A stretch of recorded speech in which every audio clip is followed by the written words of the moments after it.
Hello, everybody. Oh, wow. Welcome to our very last episode of this Pacific series, which was basically analyzing everything about Illumi's character. I am proud to say that this is the end point of everything that we have talked about, and we're basically just going to be talking about part 2, which is mainly discussing topics that we have previously talked about, such as mostly things dealing with accommodations, attachment issues, so the attachment styles, specifically the disorganized / high anxious tendencies, and of course along with that is family issues and talking about the dysfunctional family aspect and solutions around that, as well as overall what is to be said about this character, and hopefully maybe things that we can look for in the near future. But we are essentially wrapping everything up now, and it's kind of crazy because I have worked on this character analysis for close to 2 years. I would say it's mostly due to a lot of delays, but also not just delays. I've just been thinking about this character a lot, right? This has definitely taken most of my time, aside from like other things such as work, but it's taken most of my time to really process what this character is going through and making sure I don't misinterpret anything, right? Kind of just understanding every little piece and making sure that almost nothing is left out, making sure I'm coming at it with a full perspective, with complete nuance, with a complete sense of understanding, no overgeneralizing whatsoever. I was just coming at it with full sense of clarity and, in some senses, relatability somewhat, right? Because there has to be this touch of understanding, especially anecdotally. So also having that aspect into mind. But yeah, today we are just going to basically talk about the other aspects we did not do for part 1 and wrap everything up and just leave this series where it's at. Of course, I want to announce that there will be 2 additional tea talks, maybe a couple more throughout, but just 2 additional tea talks specifically talking about this character. And these are more so tea talks, either talking about things within the future tense, so post-canon, or what I think could be potential for post-canon. I discussed, like on my Twitter specifically, the release of potential for parenthood, so definitely look out for that episode, along with the other episode in which I talk more so about like sexuality and other specific topics that I may not have discussed. And of course, for both of those are specifically, I would say the rating is 18 plus. So any of my younger audience members, because I know there are a couple out there, I probably would not recommend looking into those 2 episodes specifically. I will give the caveat unless you're at least the age of 17. That's probably the caveat. But anything below 17, I really wouldn't recommend, because I don't think it's really that age appropriate. Because we will be discussing a lot of adult topics. And even though we have discussed adult topics within this series, so I feel like a lot of the topics we have already went over and skimmed over and analyzed. It's like, yes, these are adult topics already, but I feel like we're going to get into really adult topics because this is mostly having to deal with, again, sexuality and sexual topics for the sexuality topic, and with parenthood there will probably be some descriptions that maybe is not necessarily appropriate for a child to hear. So with that being said, let's get into part 2, which is basically how can Illumi like further develop in a positive manner and have that positive character arc and heal realistically. So this time we're going to be using the additionals of real life therapy methods for the issues that we again have previously discussed. Let's get into it. So first things first, Some people have questioned whether somebody like Illumi can be treated as a whole. Is it possible? I'm here to tell you the answer is yes. The answer for almost everybody, I can't say everybody, but almost everybody, is that if you have a mental health concern, it can be solved. So, contrary to the popular belief that Illumi and others similar situations and or conditions, and just believing like, oh, there's just no hope, or it's a hopeless case. It's like, I don't believe in that bullshit. And let me just get into why, right? Because again, I talked about my vulnerabilities and how there's certain similarities. Of course, it's not as extreme, but even in those extreme cases and me having those real life examples of those fundamentalist families, I don't want to have the belief that, oh, because you escaped such environment, then all of a sudden there's just no way for help or no resources. When we all know good and well that's not true. There are plenty of resources. It's just recognizing what specific issues you need to target and finding the solutions for it. You can't just throw your hands up in the air and be like, oh, there's just that. There's nothing we can do. Be like, that's probably one of the main things that kind of frustrates me, right? Especially when it comes to the medical world, because there are so many illnesses that we could be solving right now, or so many illnesses that seem incurable when in all actuality, it's not. It's just that it's not incurable. It's just that y'all are not putting the resources into actually developing a potential cure, or at least, at the very least, in a potential accommodation to help with those more so painful symptoms. And again, maybe a later rant later down the line about how our government doesn't actually put their money towards things that are necessary and instead puts the majority of the money towards, like the military and all of that. But that's a different discussion for a different day. But other than that, you just need to put your resources and your mouth and your money, which is a resource, in the right place. So, contrary to popular belief, help is possible. Seeking assistance is possible. And there are actually a numerous amount of treatment options available for this character in specific, if this were to be a person that you would interact with, hypothetically, because characters are more so of iterations or representations of potential people, as you will, right? They are concepts of people. So if you were to see a concept of this person, there is treatments for the specific person. Issues like fractures within the Zoldyck family relationship, for example, will definitely take a while to repair, mind you. I'm not going to say it's instantaneous. And see, that's another thing, right? People thinking that, oh, because it's not an instantaneous fix, that means there is no solution. I don't know. We just seem to be, especially within the United States, of this need for a quick demand, right? It's instant demand being given. And it's that's not necessarily life. Life is slow and frustrating a lot of the times.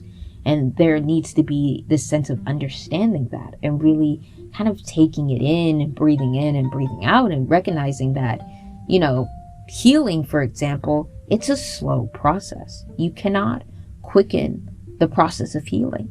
You can't do it. So continuing on, it's going to take a while to repair. It's going to be, given the nature of the family that this character has, it will take a minute. I'm not going to lie to you. And of course, this character's first step would require some accountability because, listen, I'm not saying that there isn't issues. First of all, if I were to be saying there is no issues or that everything this character is doing is absolutely okay, this section would not exist. Let's be so honest for potential critiques for this section. This section would not exist if I didn't recognize that this character had issues. Y'all keep saying issues, but you're not saying what kind.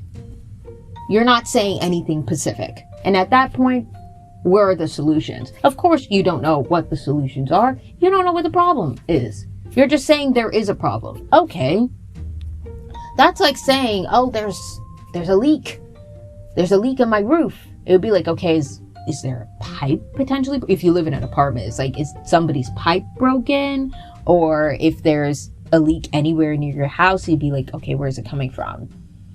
Is there a hole in the roof? What's the problem? Because if we don't know the specific problem, girl, there is no solution. We're kind of just stuck here. So last time with the other episodes, we have kind of highlighted what the issues were. This section is talking about the solutions and how we can move on from there. You can't keep saying that people have problems and then just leaving it at that. How the fuck is that fixing anything? I don't know. Now there are some, again, not everybody has this process. And I will potentially talk about that with other characters. And you'd be like, there's a huge difference in this kind of conversation. There's not as much solution-based things at all. And it's just like, because there's not much that I can do here. Right? And we'll talk about those certain characters where it's like, there's not much I can do here. Sadly. And that is some people's case. I just don't think that's really this character's case in all actuality. Now, is it going to take way longer? Absolutely. But I think that's the case for a lot of adults. Hell, I just recently watched a video of somebody saying that they had some similar issues. Not all, but some similar issues to this character in particular. And they said, girl, I'm healing and I'm 35. And I pretty much put it on my playlist, if you were following my Twitter, the therapy playlist for this specific character. And for that specific video, it'll be like, girl, I'm 35 and I'm learning how to heal. As long as you're not dead, there's a chance for you to do better. So there's that. And again, some of the ways that you would have to acquire those solutions is to have a sense of accountability. Yeah, recognizing that these are my problems. Accountability without self-blame. And we'll get into that and kind of get into, in a way, like for example, I talk mostly in the Western perspective, but it's not just Western. Eastern too, because that's mostly how this character was socialized. I would say mostly Eastern. And yeah, mostly Eastern, but there are some similarities with that, right? Kind of building this sense of self-blame, and that's not necessarily healthy, and that's not really accountability, that's self-flagellation, which ultimately leads to no solutions. You're just out here hurting yourself. You're bleeding on the floor. There are no bandages. What are we doing? That's not accountability. And a lot of y'all, myself included, can confuse that for accountability because that's what our society wants us to think accountability is, but that's not actually accountability. And that will not lead you to self-actualization. But aside from that, and understanding his siblings' perspectives, and not only that, but kind of understanding overall that along with him learning how to move through life in a different way, his siblings are doing the same thing. And over turn, his siblings will develop furthermore kind of a personality and perspective of their own. And how they're going to deal with their own trauma, because their trauma is different, even though they were living in the same house. So them kind of dealing with that, and them kind of learning how to be their own people and learning how to be comfortable with that concept. So of course, with all of that in mind, it's really fundamental to see that for the specific character. So that would probably need to come sometime after this character does some reflection, improves, balances on a couple of internal issues. And that is really the key of character development overall for most characters, but specifically for this character. And I think another thing that we can talk about for a minute before we really dive in furthermore is that for Killua in particular, right? And everybody's talking about like revenge and stuff. It's like, that's not the point. I don't think that's the point of Killua's story either. When I analyze them, we'll get to that, right? There's no revenge. Relax. Calm down. Nobody's stabbing siblings. What's more so the realistic approach that I see Togashi taking is a sense of understanding. Even within the Chimera Ant arc, and with all that shit going on, there was this underlying sense of understanding of another person's perspective. And I feel like that would definitely bleed into how the Zoldycks interact with each other. This sense of understanding. With the siblings specifically. Now, for the parents, I don't know. That's an entirely different conversation. But for the siblings, at least, over time, when they develop a life of their own, they're out here being separated from each other. They're out here with their own little adventures. There will be a point in time within the story, I do fully believe this, that they will probably integrate together again. And learning how to.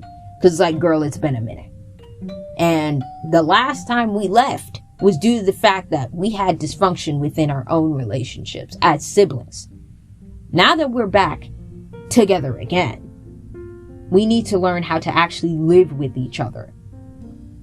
Because we were living in the same house, but we weren't living connected. We were very disconnected. We had no idea what each other's interests were like. We have no idea what each and every person's like true personality is. The only thing we were trying to do truly is appease the crazy man above. Appeasing the crazy man above being their dad. It's like, that's all we were doing. We were just circling around each other. But we don't know each other like that. We weren't living the full sibling experience for real. We were in the same house, but we were separated. Like, enmeshment is not connection. You're just smushing people due to obligation. But there is no love there. We'll talk about enmeshment in a minute. But there's just no love. There's just smush. What are we doing now? What are we doing now? There's chaos everywhere amongst us. Now what? It's been a minute. It's been a while. Let's figure out what to do now. After coming from such a toxic environment. So again, after that reflection, that would probably be one of the key things. It would be gradual and slow. And because that appears to be the pace of this character anyways, right? Very wispy, waspy, kind of like the wind. The way that this character is drawn is kind of, I don't want to say the term wayfish. There's another term for breathy, kind of like the air, right? It's like a lot of these things for this particular character, aside from like specific moments, again, like the election arc where everything was just high paced and is in a state of panic, with the exception of that, a lot of the times it's slow. Even down to the way that this character talks, slow. And for people who like living a more quick-paced life or be like, come on, hurry up, that is frustrating to you. But it's not to me, okay? It's not to me. Slow. And in turn, frustrating. But sit with that frustration. Sit with that for a minute. It's going to be gradual. It's going to be slow. It's the pace of this character's development. So if a positive character development is possible, be prepared to be fucking patient. Yeah. So in this section, we will look at how Illumi can gradually improve through various treatment methods that come from the real world. Make that connection and then see where it goes from there. All right? So the first thing that I want to talk about, of course, is potential therapy methods to help with Illumi's mental conditions that we have previously discussed. Now, for Illumi's mental conditions, some treatments are required to help ease and regulate some of those maladaptive symptoms. Now, of course, one of those issues that we have discussed was connected to CPTSD, otherwise known as complex PTSD. And learning how to regulate this particular disorder after potentially leaving his home, which seems to be the current process that we are going through. So, and will hopefully make dealing with life just a little bit easier. The most effective type of therapy, of course, for PTSD in general, including CPTSD, would be EMDR. This is otherwise known as eye movement desensitization and reprocessing therapy. Now, the process for this particular therapy method is that a client recalls a picture, a scene, or feeling of past trauma while tracking bilateral stimulation. Or in other words, bilateral stimulation is side-to-side movements, and this would help your brain to truly digest your traumatic memories and then reorganize how they're mentally stored. So using movements, we are reorganizing how to digest traumatic memories. That's essentially what's happening with bilateral stimulation. So for example, of course, a therapist would move their hand, moving back and forth across their field of vision, and then the client may consider replacing a negative statement associated with the guide with the help of the therapist, a negative process and thought such as I am unworthy, which of course we also learned from the attachment theory and that connection for this character. It's like I am unworthy. That's a pretty key thing to focus on, right? And you would readjust that thought that came from potentially a childhood that was marred by a disapproving parent, right? With a more so positive and preferred self-statement. So on top of that, of course, and this is just based on the belief system or based on the idea that, again, negative belief systems have been trapped in the client's nervous system. So that's what we are focusing on. We are focusing on somebody's nervous system. And even though the actual danger has long since passed, well, in this case, again, the goal is kind of getting this character away from the toxic environment. So I can't even say long since passed. We are still, as far as we're aware, not traumatized currently because we are away from the toxic environment.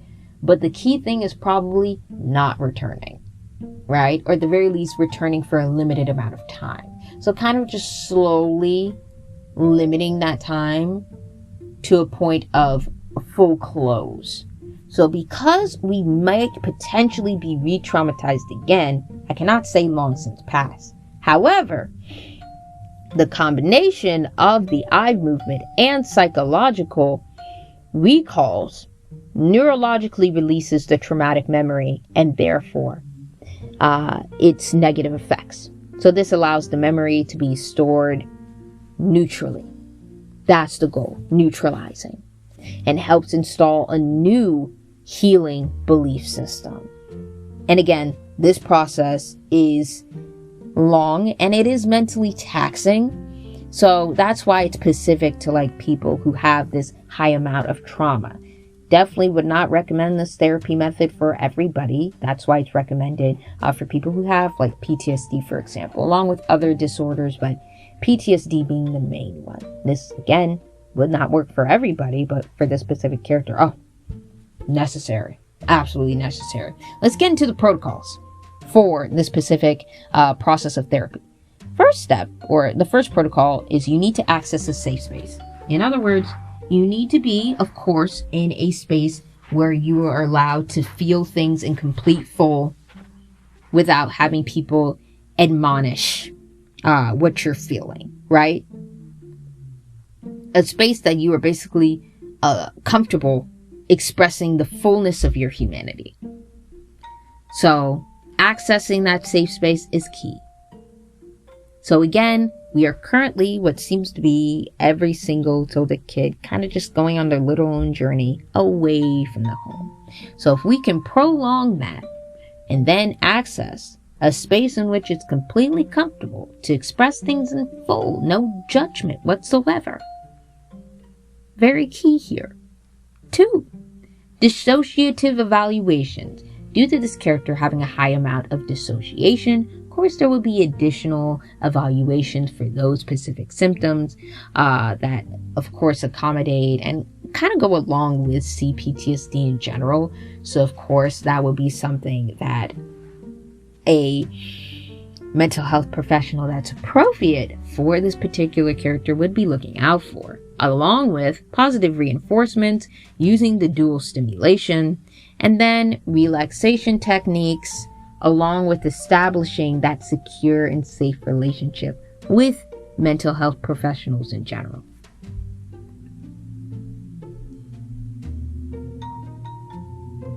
And of course, we have other therapies as well that we got to discuss. So other therapies for Illumi's trauma includes emotion-focused therapy. And basically with this therapy, we'll get into it soon, somatic therapy too. So it's like emotion-focused and somatic. So with emotion-focused, the focus is on the premise that emotions form the foundation of people's identity, of course, and govern their decision-making and behavior. So this approach encourages the client to discuss and analyze how they feel or have felt in a previous situation in order to identify which emotions are either helpful or unhelpful to them. So basically using discernment for your emotions. Because here's the thing, right? And I think this is another thing that kind of frustrates me when discussing this character. People saying, oh, this character is angry, and this character maybe has a sense of envy as inherently negative instead of just a natural reaction to the situation. First of all, if there's an extreme sense of favoritism, no fucking shit there's gonna be envy spread around the other siblings. I think even in the case of like Alika, if she were to admit maybe when she's older, Killer, I was envious of your position too, I'm not gonna fucking lie to you. Or hell, it's been 2 years. So I would imagine, her being now currently, I believe, 13 years old. She was 11 when the series started. She's 13 now. Listen, 13-year-olds, they start getting a little more open and honest. So if that conversation pops up, she'll probably say straight up, you were in a position that was favorable compared to the rest of us.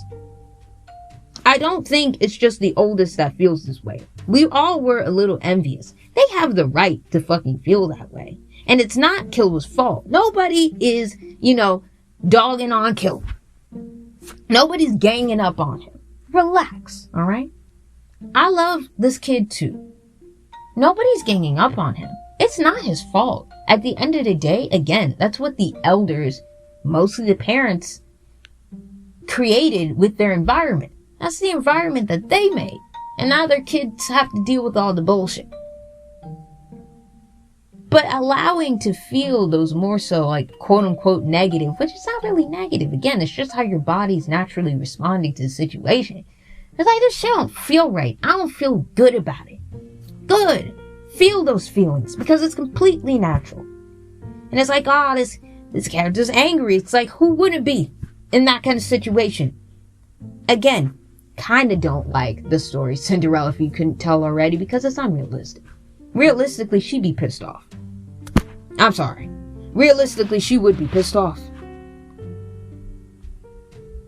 She might have a smile on her face, surface level, but to be real, that might be due to emotional suppression. I ain't gonna lie to you. Having those negative emotions is a part of being human. It's natural. You ain't gonna feel la la la loopsy happy all the time. La la la loopsy happy? Yes. You ain't gonna be feeling that shit all the time. Allow yourself to feel pissed off on occasion. We're gonna get more into that, but it's like, yeah. You're gonna be feeling some things. It's okay. It's okay. It's just how you're feeling it. Right? Learning how to regulate it. That's the thing. You're not supposed to inherently say, oh, it's bad. I'm not supposed to feel that way. Yes, you are. How you're dealing with those emotions. That's the thing. Where is your anger taking you? That's what matters. Now, anyways, making sense allows the client to describe their emotions more clearly, assess when the feelings are appropriate for the situation, and then learning to use positive emotions to then guide their actions. So after recognizing that I'm feeling this way, you'd be like, great girl, you feeling this way? What are we gonna do about it now? While somatic therapy, in turn, recognizes the importance of integrating the mind and the body in mental health. So again, with somatic, we're more so focusing on reconnecting your mind and your body, realigning both together, being reconnected to your body. And I think it's really helpful, particularly for this character, because again, with dissociation and derealization, you disconnect from your body. You feel like you're out of it. You feel like you're just watching yourself move. Like, here's your spirit, or whatever you want to use to describe basically you kind of looking at yourself from the outside in. You're not feeling yourself no more. You're literally out of it. And just learning how to reconnect your emotions along with your bodily expressions.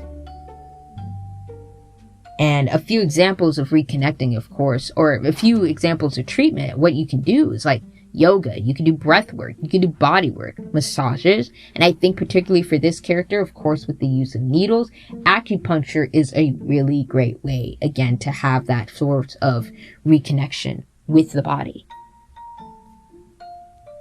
And on top of that, one of the other things that we have to kind of discuss and talk about for a minute is kind of more about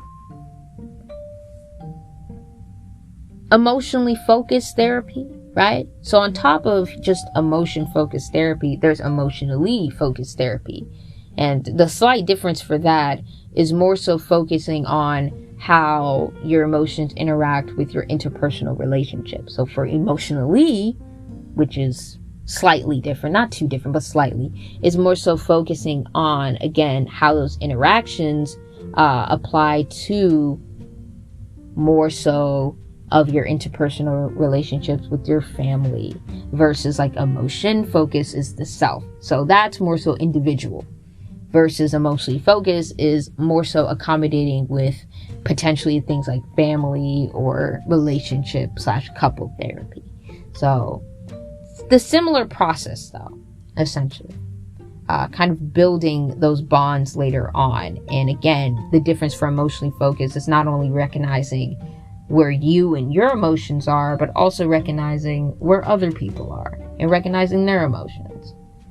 While at the same time, and we're going to talk about this later, building this sense of differentiation, which is really important, especially, and again, we'll talk about it, the codependency issues, right? Kind of learning and recognizing that yes, other people's emotions are there, but they also need to process it in their own way. And that overall, you are not responsible for how other people be feeling. You cannot be out here controlling other people like that. You are in control of your own life. And we're going to talk about that a little bit more, but that's just one of the key things to focus on. Of course, when it comes to this character, of course. Because again, the main thing that we're all talking about is the control issues. We're going to get there. And that mostly connects again to that disorganized attachment / codependency issues. Yeah, it comes from that. I bet you didn't know that. That people who have like this sort of disorganized attachment / anxious attachment, they're more likely to be the ones to be controlling. You didn't know that, now you do. And again, nobody's demonizing anything. These flaws can be remedied. Give yourself grace and empathy if you have these issues yourself. You have this problem. Let's get to the solution, babe. Because it's there. Beating yourself up over it, though, it's not going to get you to that solution. So again, together with PTSD, Illumi also suffers from fawning, which is an addition to the PTSD, along with the codependency, along with the disorganized attachment. And first and foremost, what some of y'all might be asking right now is, what the fuck is fawning? If you don't recognize the 4 trauma responses, which is fight, flight,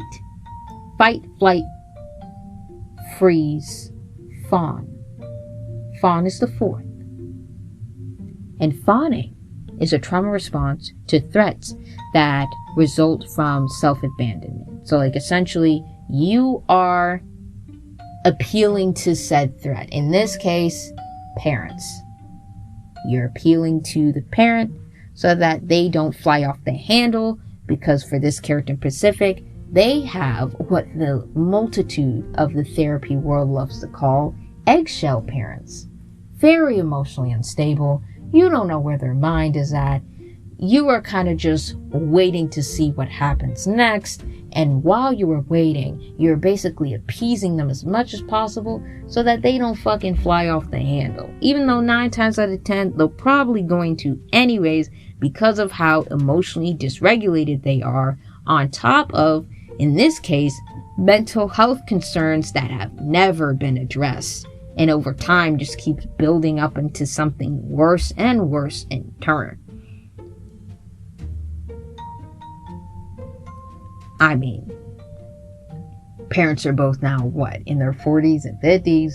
And of course, we all probably have older relatives that was damn, we know you have different traumas and issues, but because they're not addressed ever, nobody has called it out, nobody has recognized it, nobody has said to deal with it in any kind of way. It's kind of just been sitting and ruminating on top of, again, that generational trauma and epigenetics.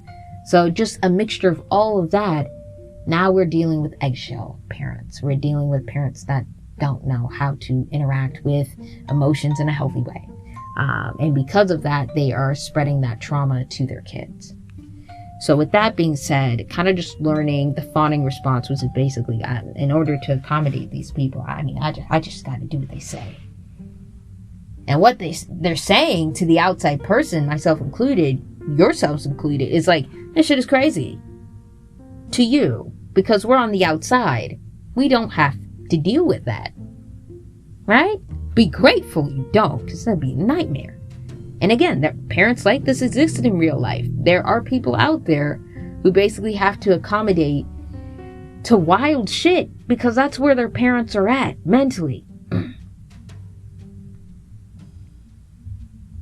It's crazy. It is absolutely crazy. It's a crazy situation to be in. It's a tragic one too. But it's possible to leave though. I'll say that. To treat this Pacific response, trauma response specifically, Illumi would need to set boundaries, make that deeper connection, figuring out self-worth, recognizing that anger serves a purpose. Of course, again, like I said before, recognizing those emotions in full, understanding those emotions in full, not suppressing them, those quote-unquote negative emotions included. I'm saying quote-unquote because it's not really negative. A lot of the times you need to feel those things to get out of your situation. Like, for example, anger and fear. It's a survival emotion a lot of the times.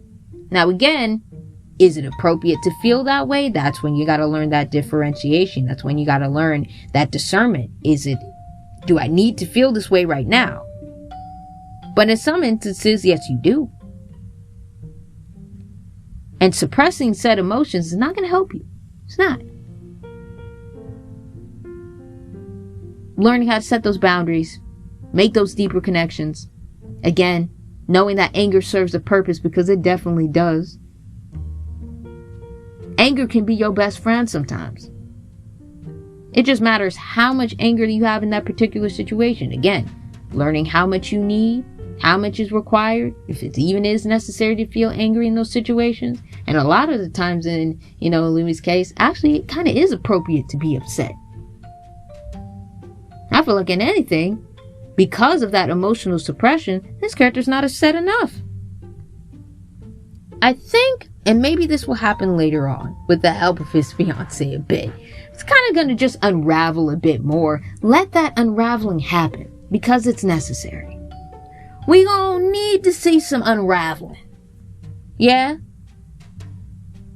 In other words, oh my God, it's so intense. It's so insane. We gonna have to up the ante a little bit to truly get to healing. I think a perfect example of this in real life, of course, would be rage rooms, or like those rooms in which you can go in and you could basically just hit shit. Hit shit with a bat. You could hit pillows and, just all kinds of things. You just fully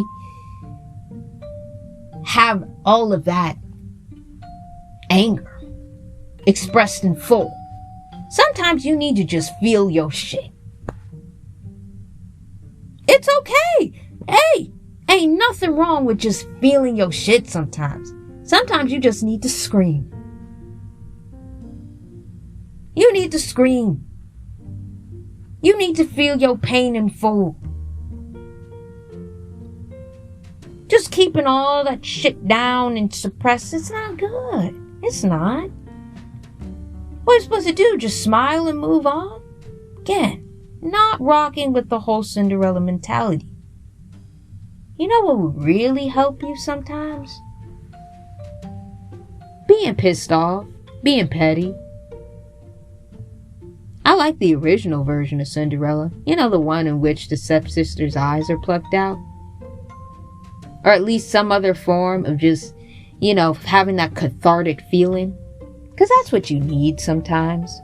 A sense of catharsis.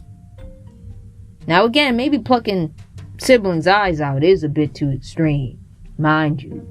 But I think you could use that as a metaphor, if you will. For just sometimes just feeling the rage. I feel the rage. Yeah. I feel the rage. And it's necessary. It's necessary. Anger can be your best friend sometimes. You can't just be angry all the time. That's the difference. But anger can be your best friend sometimes. Learning how to regulate is the key, though. Accepting that, again, you never deserved the abuse. It's all right to be upset about it. It's all right to feel all kinds of complex reactions and feelings to the abuser. A lot of the times, again, when it comes to escaping from abuse, there will be some sense of fondness that you will feel for an abuser. And you know what? It's okay to feel that sometimes. Because the thing about abuse and its complexity is that not all the moments you had were bad. There were some good moments. It's okay to remember those moments, but it's also good to recognize that at the end of the day, how that treated you in full, like when you fully analyze it, you sit back and wonder, even though I had those good moments, how they treated me the majority of the time, it wasn't right. It wasn't right. Because again, there is that complexity. There is that sense of you are understanding that the person that hurt you, yeah, they're hurt too. Whatever. You understand that I've been learning about this person for so long. This person is family in this case, in this incident we're talking about right now. It's like, this is my mom. This is my dad. I love these people. And damn, we about to cry again. If anything about this series is like, this particular character, it just makes you sit. And when you really think about it, be like, you're going to be crying all the goddamn time. Because it's like, it really hurts to recognize that the same people that were supposed to help you, again, supposed to guide you. It's like when you really sit and think about it, there could have been a better way. But they didn't choose that better way. And I think it's painful to realize that. Especially in Silva's case. Because with Kikyo, you can argue that, a lot of things were kind of out of her control. There wasn't that much that she could do. But in Silva's case, honestly, preventable. Preventable. Preventable. You wanted to drag somebody else into your mess. Ooh, we might have to do a Silva rant part 2. Because I'm feeling it. Pissed off. Pissed off, I say. Anyways, regulating anxiety and psychosis is another additional thing that we do need to discuss as well right now. So to manage these conditions, first of all, again, getting that mental health specialist. Specifically, and let's talk about the different therapies for anxiety and psychosis.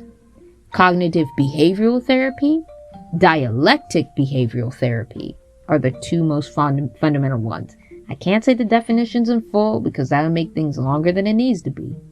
So if you need to look up what these therapies are and kind of do your own research about it, it's cognitive behavioral therapy and dialectic behavioral therapy. 2 ones.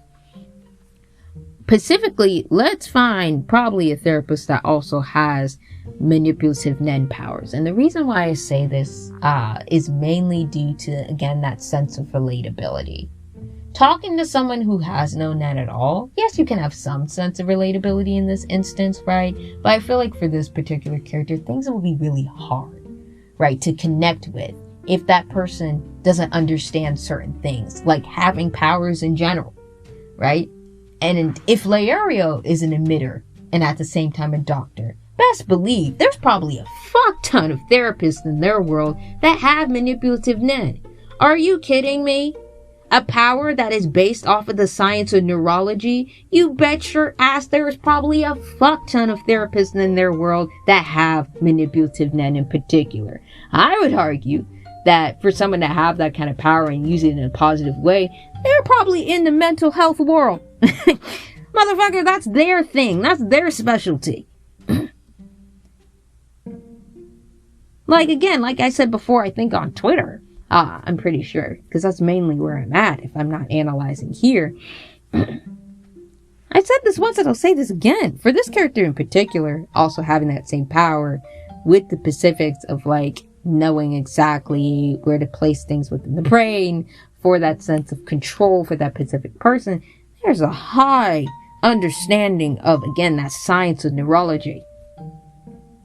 And if it wasn't used for assassination, bet your ass it could be used for a multitude of other professions. Mostly involving mental health. Crazy. What other alternatives are out there? So bet your ass there's probably a therapist in their world that has manipulative NEN powers. Just like Leario has emitting powers. As a doctor himself. You think he's the only one out there? Nah, there's probably plenty. They just don't say much about it due to a multitude of reasons. Or they'll probably put it in the fine print. And if you're careful enough about reading, you'll be like, look, it's in the fine print. Let's go figure it out. And best believe, probably have the best time of your McChickadee life. But you gotta figure it out first. Along with high doses. And again, we talked about this if you're within my Twitter audience, but I'm gonna talk about it here, particularly with the poison resistance thing. First and foremost, resistance does not equal immunity. You can't really be immune to poisons per se.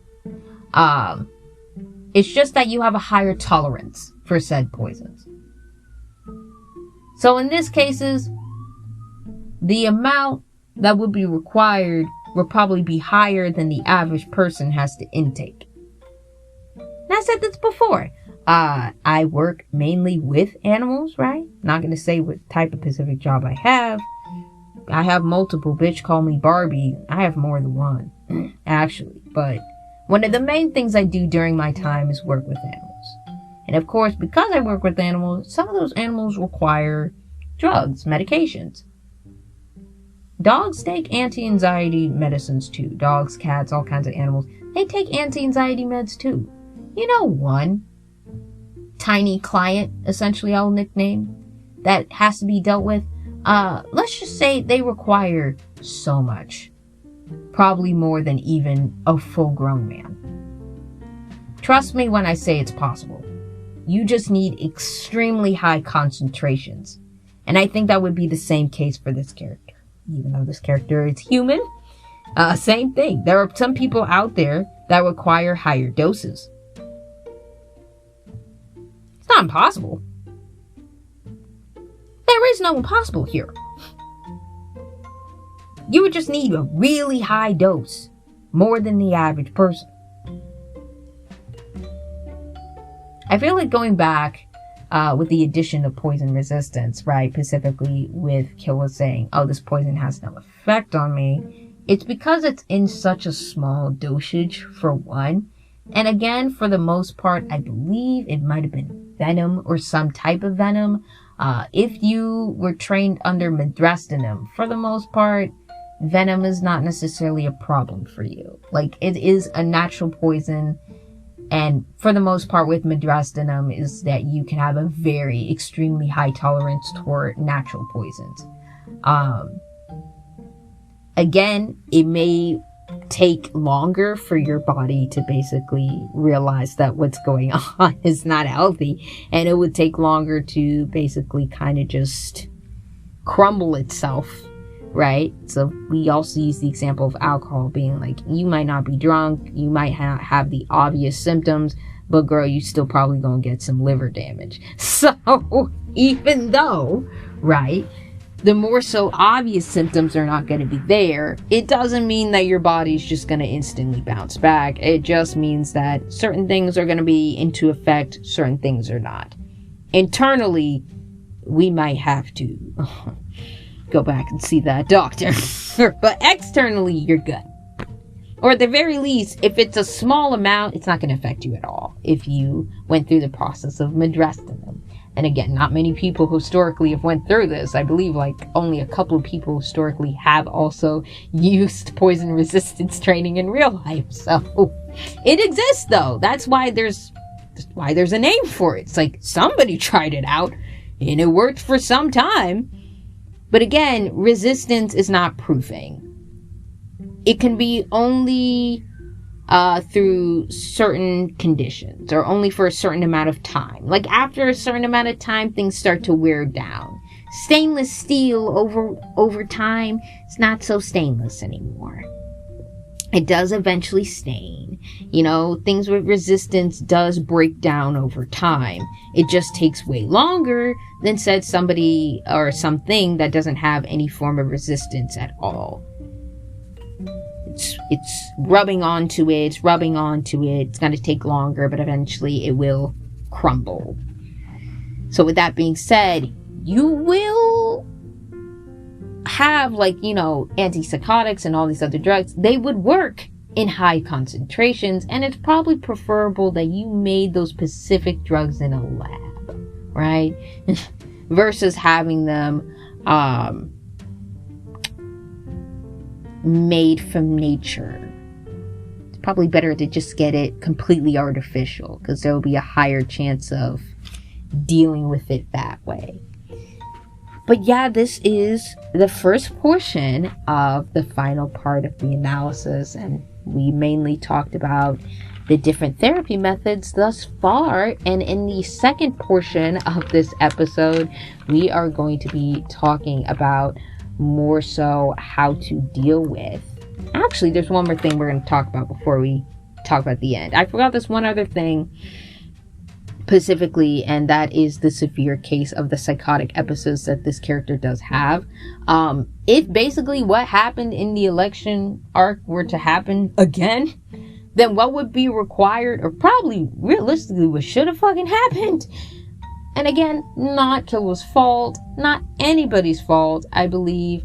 For the most part, most people who be scared of shit don't know what to do. But if you are seeing somebody going through a psychotic episode in real life, contact your local mental hospital. I'm so serious. Get them for inpatient treatment, right? I don't remember the specific numbers, but basically go through that process, call for in-treatment, and in-treatment is what it sounds like. It's temporary treatment that ensures the safety of a person who has psychotic symptoms. You put them in a mental health facility and they stay there for some amount of time until they are basically well enough to be released. And of course, there's a whole entire process behind that. But of course, there is also the process, or kind of a process of restraining a person in that specific state. Because again, psychosis is not a seizure. So you can restrain. Versus a seizure, you cannot do that. It's not safe to do that. But psychotic episodes, there is a process of restraint for those specific types of people with such ailments.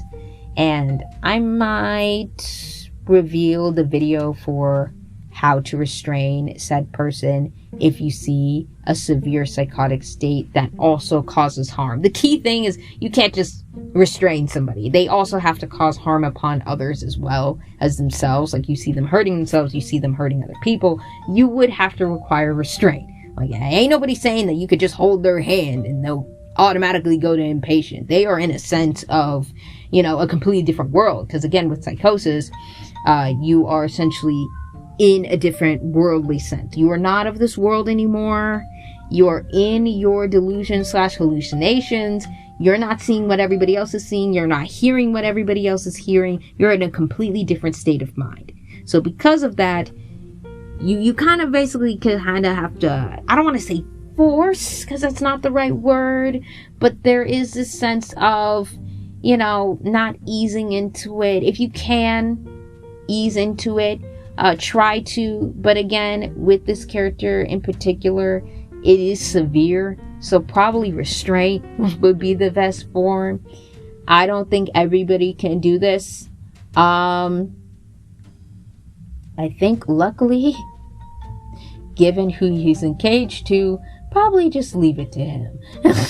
I'm sure he'll be more than happy to do the restraint process.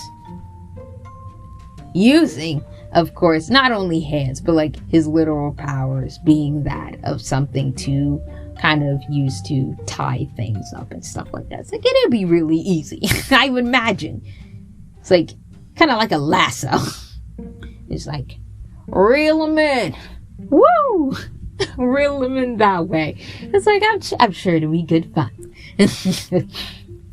Don't like describing it. Actually, I kind of do. It's like, it's a mental picture to see for sure. It's a funny mental picture to see for sure. But yeah. All right. Now for the next part, we're going to be talking more so about how to deal with that said dysfunctional family. We're going to get into that. Like, now how are we going to deal with that? Right? We talked about it, but now what do we do? What's the process now? So we're going to get into that for the next part. But for right now, go on and take a minute, take some water, because we're going to have a break. Quick, slow, depends on you, really. But it's break time. See y'all soon.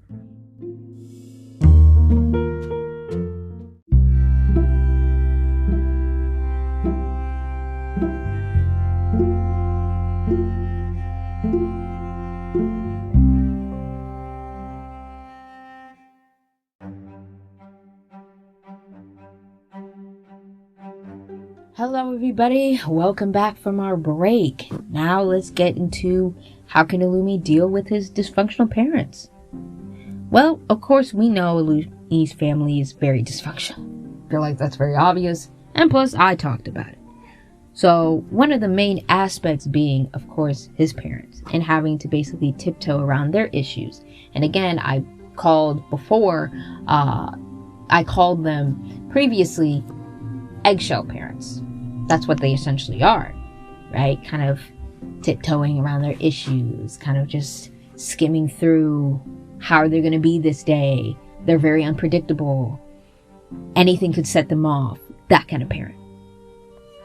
So, for Illumi to potentially heal, obviously one of the key elements is learning how to deal with said parents in more so of a healthier manner. Before we get into how to deal with parents, let's talk about how to completely recover from the environment in which he was raised. So, Illumi was essentially raised in a high control environment.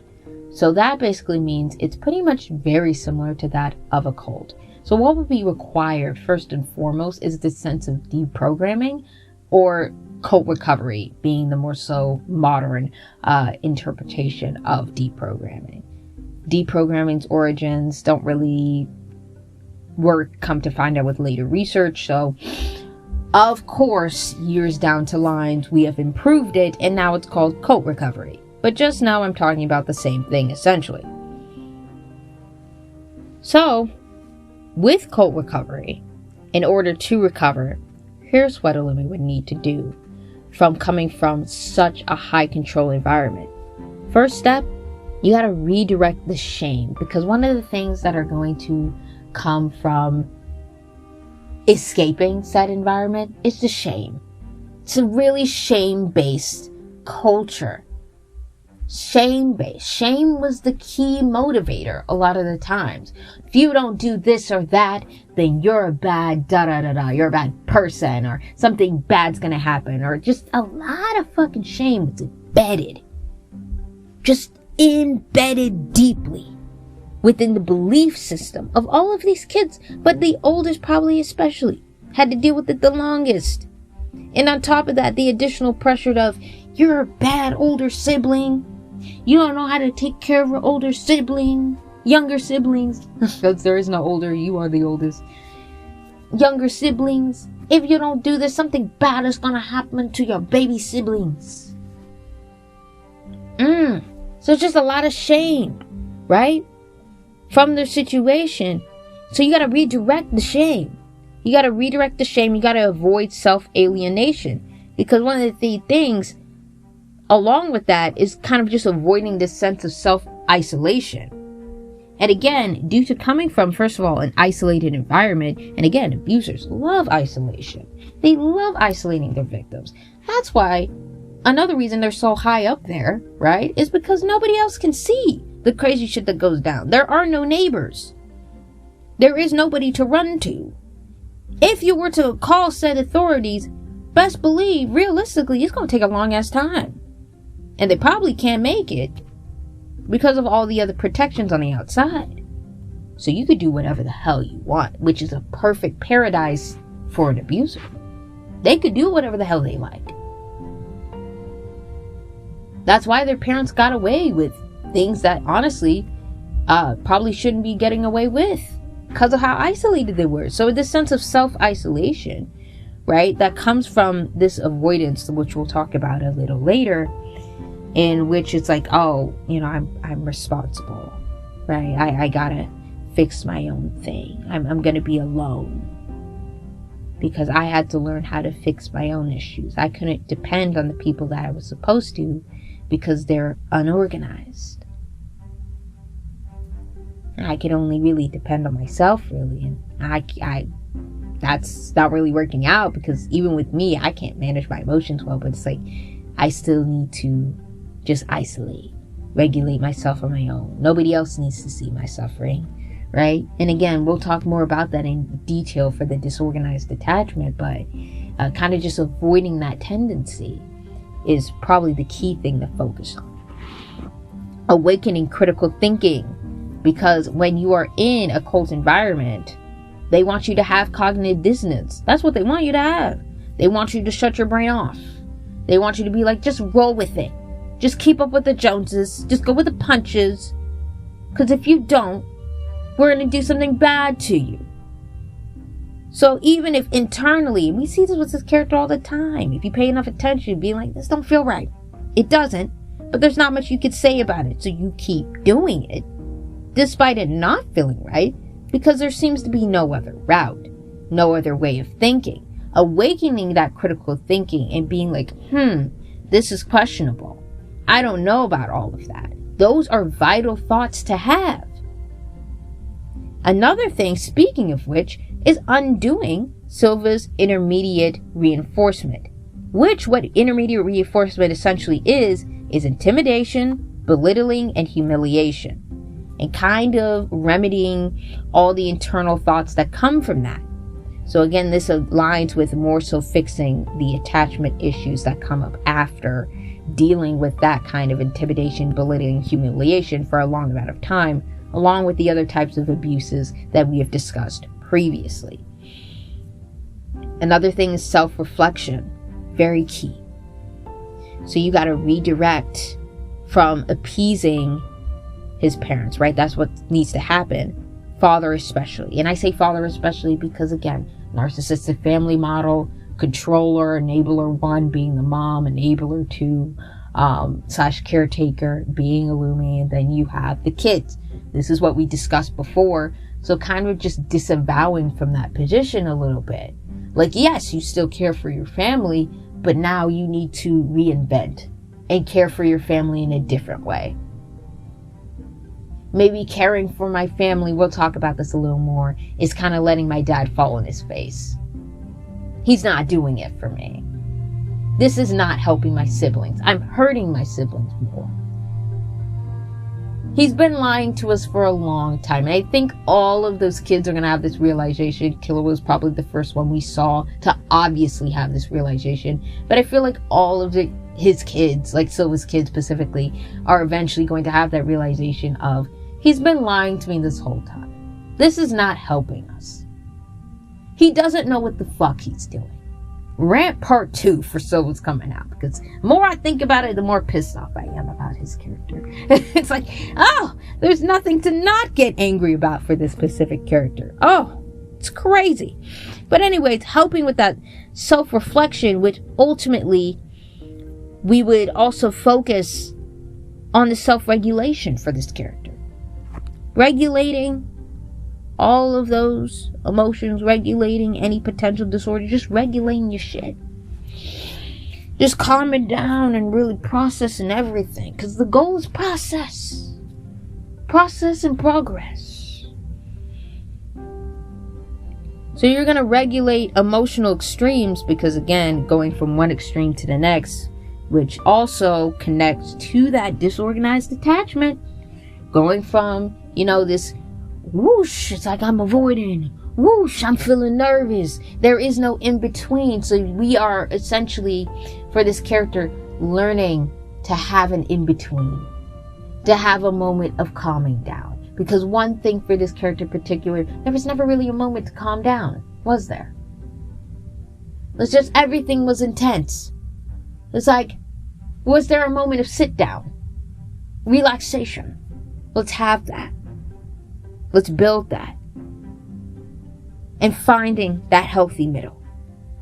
And of course, on top of that, deconstruction, which is essentially connecting with the inner child, right? Because the inner child is connecting and forgiving your past self. A lot of the things that, not just this character, but if you're in a similar situation, a lot of the things that you did was for the sake of survival. It may not have been conventionally sound. In other words, right? Put it simply. Maybe it wasn't. But you did it to survive. Forgive yourself for that. Connect with your inner child. Understand that that inner child should not have been hurt the way that it was. Assimilating into a different society, because after you've been within this environment for so long, this toxic environment for so long, basically you're going to have to prove not only your own personal beliefs that were embedded due to this household, but your parents, specifically again, Silva's beliefs wrong. Like what you were taught. Because a lot of the beliefs that we have discussed that came from Silva essentially, these kids are going to have to prove them wrong. That's essentially what needs to happen. Being like, you know what? I actually can trust other people. Not everybody is out to get me. As a matter of fact, the majority of people aren't. Like, aside from being a part of, like, the criminal world or, having people who are opportunistic, the majority of people are not that opportunistic. It'd be like, this is my name. If you were to say that to just anybody, right? If you were to say, oh, Ms. Oleg, the majority of people probably gonna be like, fuck am I supposed to do with this information? I don't care what your last name is. Or, I heard shit about you, but if it's not true, it's not true. I promise you the majority of people don't really give a fuck like that. Like if you were to talk to just anybody, right?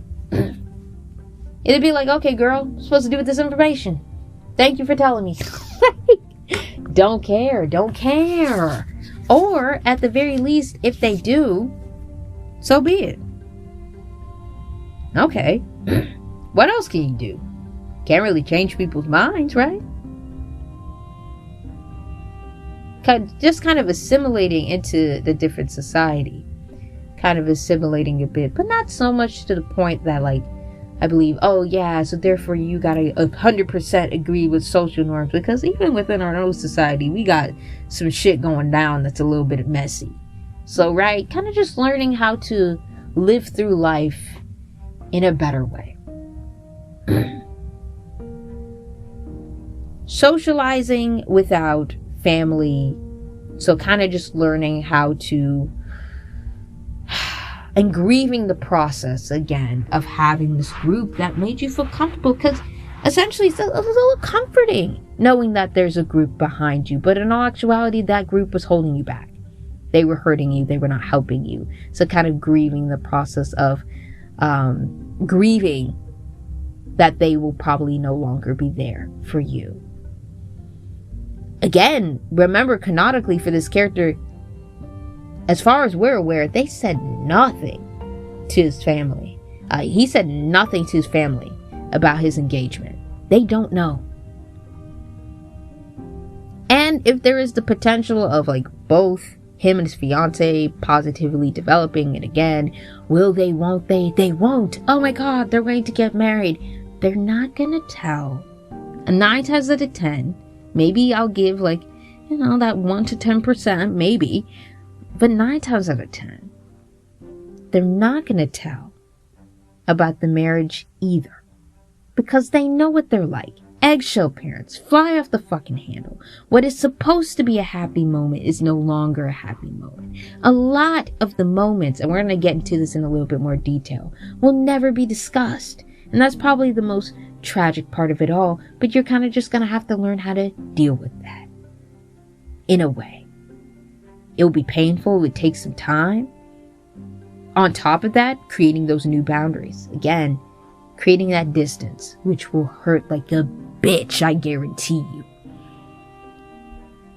Working with intuition. So learning how to trust your body.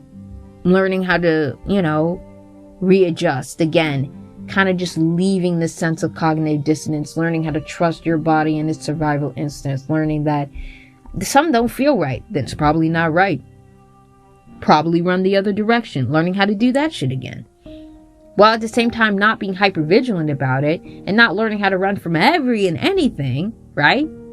Because there's some things it's like, I'm running from it, but it'd be like, girl, maybe I should sit back and actually face it. It's like, let's wait and see.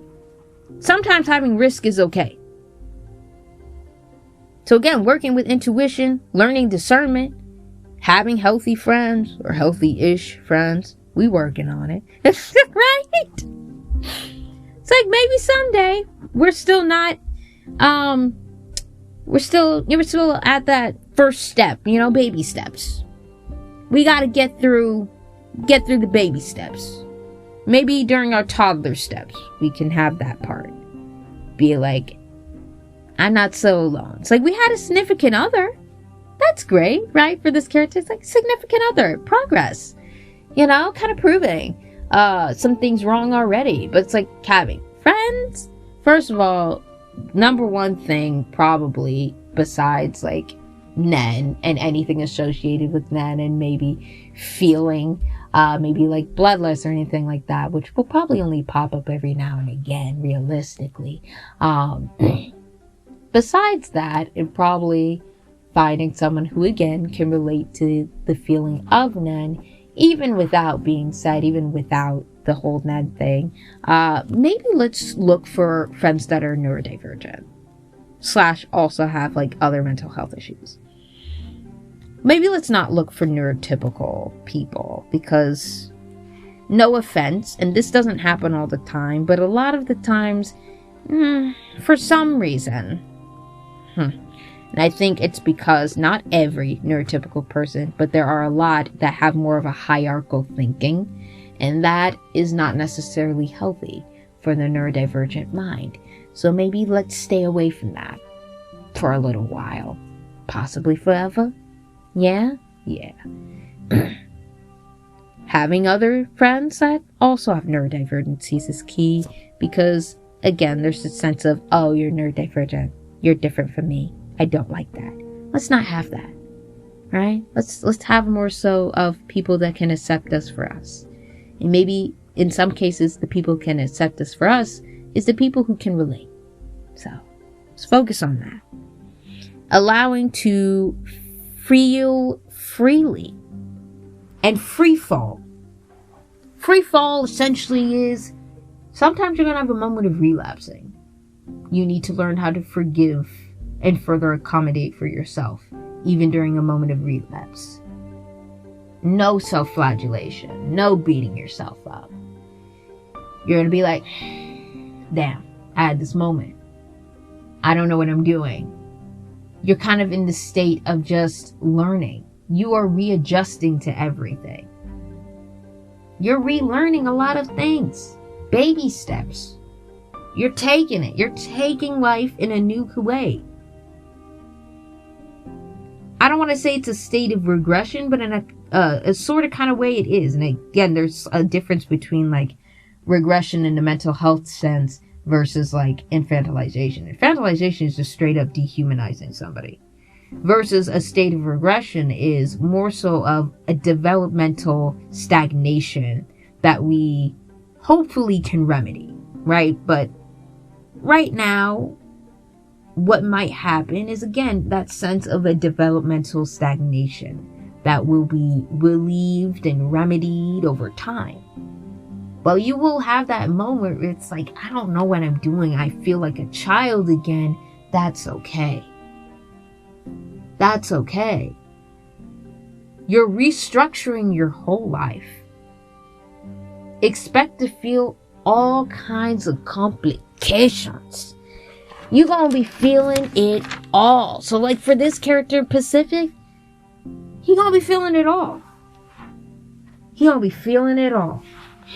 You are restructuring your life. Expect complications. So let's get into how to deal with the parents. So now that we've talked about some of the ways of dealing with the aftermath of coming from such an environment, such as the Zoldyck household or any other high control environment or anything similar to that, let's now talk about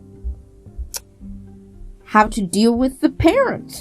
This is the fun section, quote unquote. Maybe not really fun, but let's get into it anyways. So let's start with how he can deal with his mother. I think for this part, even I have to sit back and think for a minute, right? Because again, key thing about analyzing Kikyo, I don't want to come from a misogynistic place. I want to come from a place of full nuance and understanding. So let me put this in full. For his mother, this is what needs to happen. You can understand your mother's situation. You can understand what your mother had to do for the sake of survival. You can at the same time, again, allowing for those complex emotions. This is probably where it is needed, especially. But for dad too, we'll get into dad. But for mom, that enmeshment essentially came from not only not knowing how to handle maybe the BPD symptoms, but also feeling this need of, you know, being your parents' friend, your parents' comfort. Like, I'm all she has. She has nobody else. And I want to be close to my mom. So, yeah, I'm just kind of enmeshed. I'm kind of entangled. I'm kind of just connected to them in this way. And I want to make sure that they're okay. And I'm kind of taking care of them. But because of that, there is, again, this sense of role reversal that comes from this specific parentification that also happens along with that enmeshment. So kind of unraveling that enmeshment is the key thing here. Unraveling the trauma bond that has been here for a long time, because everything that I've been just talking about, this whole thing is a trauma bond that you need to disconnect from. And wow, I'm really feeling it. Excuse me for feeling it, because I can imagine how hard that can be, right? You went through all kinds of things together. But ultimately, your mother especially not being good for you.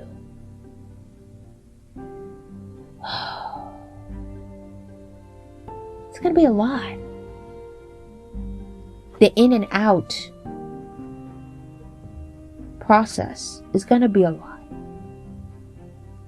So this relationship is currently shifting into the trauma bonded in and out dynamic, in which Illumi is trying to define an out. That's what we're currently seeing for this character. We're currently seeing, I want an out.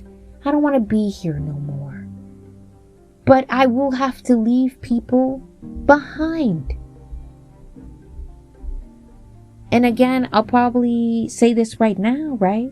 In order to do that, it's like everybody kind of had to be distracted with like Kilroy, right? And we'll talk about this more when we get to his dad, right? So in order to slowly back out of the situation, there's this process called gray rocking. We'll talk more about that in a minute. But for now, it is a little bit selfish, kind of just being like, okay, here's a distraction. I got to find my out point. But in these kind of households, you got to do what you got to do. You got to do what you got to do. And you can't afford to not be selfish in this particular instance. You gotta look out for you first before you look out for others. Again, interdependence. Both are necessary.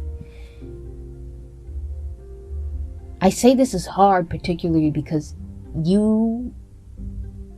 if we were talking to this character, you would probably hate to see your mother suffer.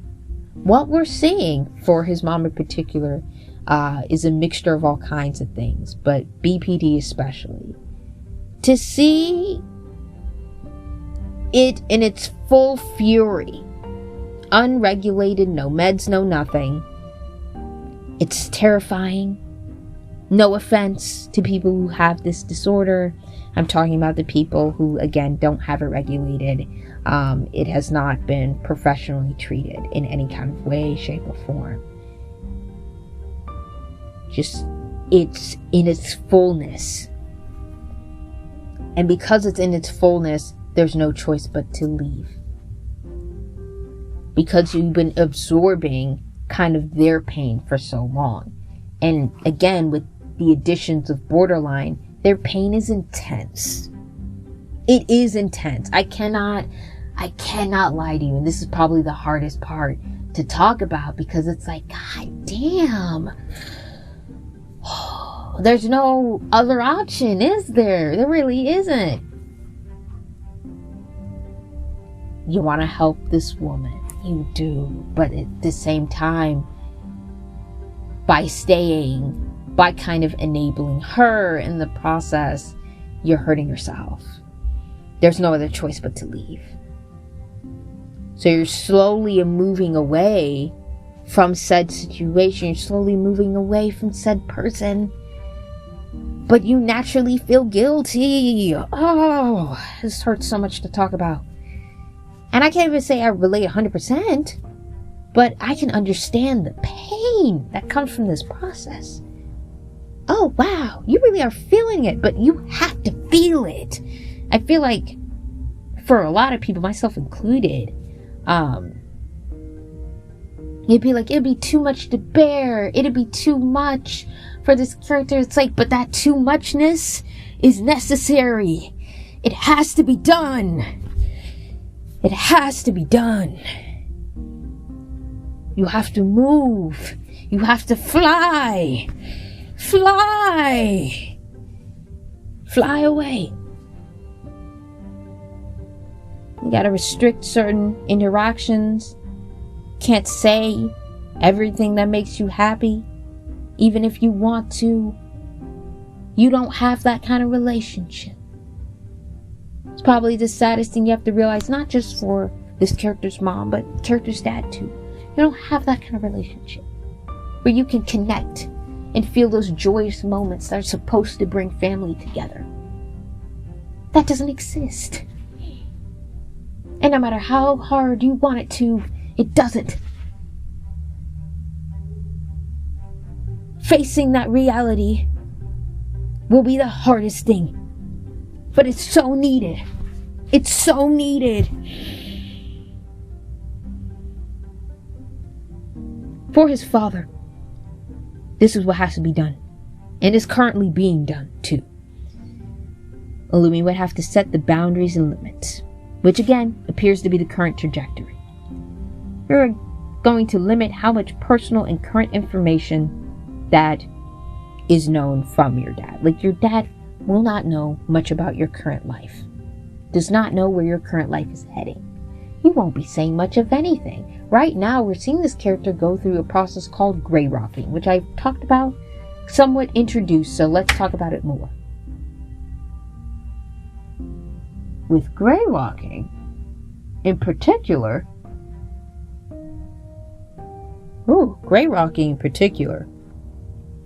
it's kind of like quiet quitting, but for families, right? So with quiet quitting, you're basically slowly reducing how much you care about said job. Same thing, but for families. You're reducing how much work you put in. Let's just put it that way, right? You're reducing the time. You're being like, yup. The effort is being slowly reduced. You are not putting as much resources into things. You are basically slowly backing out of the situation quietly, literally. You're gray walking. You're being like, until eventually nobody can hear your because you're at a distance now. That's the goal. That's the goal. You're just slowly rocking out of the situation. Now lean back until eventually you're leaning to the floor and you're crawling away.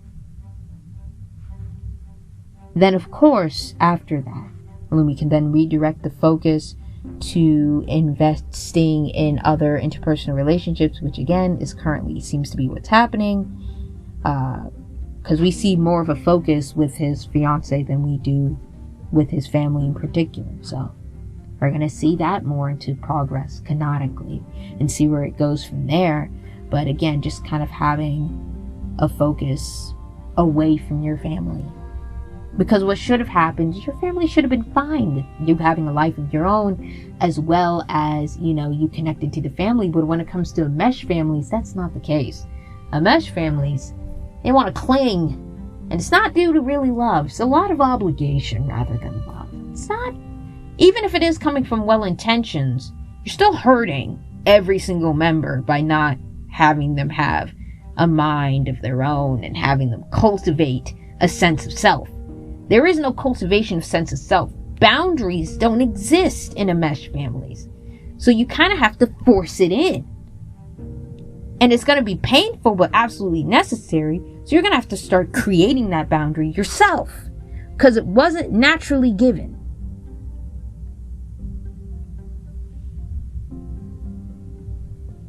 And then finally, after all of that, and one of the key things I want to get at is that for Illumi, enabler number 2 is the position, aka caretaker, right? A lot of the things that has been done was to appease Silva, essentially, right? Everybody's appealing to him.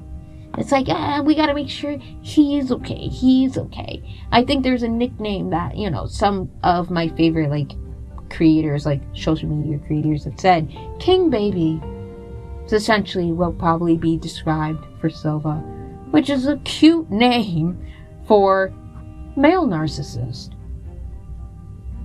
Because in a way, their selfishness could be equivalent to that of a child. And for a child, it's necessary because their parents need to accommodate to their needs to survive. But as an adult, that kind of behavior is now strange. You don't know how to accommodate for yourself or regulate your own emotions, and you have other people appease to you. It's not healthy. It's not okay. You are a child in your 40s. There is a problem with that. Or 50s. I don't remember. He's grown. He's old. Oh, part 2. We will save the rant for part 2. For the rage of his character. But the point is, the main thing that Illumi has to do, and I've been trying to allude for this for so long, is stop feeding into your dad's delulu. He needs to fall on his face. I don't know how much that, Kikyo can do afterwards. But eventually shit will crickle crackle. And it will crickle crackle because I've been talking about it before. Again, a lot of it on my Twitter page, talking about how a lot of the times this business is being held up by a thread. And that thread, if you pay enough attention, it is Illumi. But doing the hard work behind the scenes, I see you. Secretary that keeps shit together for real.